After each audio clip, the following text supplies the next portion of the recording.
இன்னைக்கு நம்ம வீட்டிலலாம் நிறைய நேரத்தில் என்ன ஆகுது? ஆகார திரட்சியா, ஆகார திரட்சி. சில நேரத்தில் நம்மளே கட்டாயப்படுத்தி சாப்பிடுவோம். இது வீணா போயிடும், சாப்பிடுவோம். இது வேஸ்டா போயிடும், சாப்பிடுவோம். சில குடும்பத்திலாம் கணவன் மாறலாம் டஸ்ட்பின் மாறி சில சகோதரிகள் பயன்படுத்தி வருகிறார்கள். கவலைப்படாதா, செல்லும் அப்பா கீழே கூட சாப்பிட்டுருவாரு. அப்பா வயிற்றுல ஏதோ எக்ஸ்ட்ரா ஸ்பேஸ் இருக்கிற மாதிரி சாப்பிடுவோம். ஆகார திரட்சி. சோதோம் கொமோரா அழிக்கப்படுவதற்கு அவங்க பார்த்தீங்கன்னா கர்வம் இருந்துச்சு, ஆகார திரட்சி இருந்துச்சு, நிர்விசாரம் இருந்துச்சு, idleness. It's actually talks about நிர்விசாரம், ஐடில்னஸ்.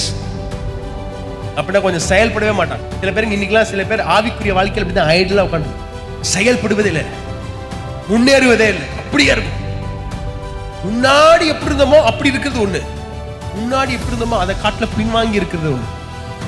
சோதோம் கொமோராவை தேவன் அழித்ததுடைய காரணம் முதலாவது அவங்களுக்கு கர்வம், அப்படின்னா கொடுக்கிற இருதயம் இல்லை, எளிமை இல்லை.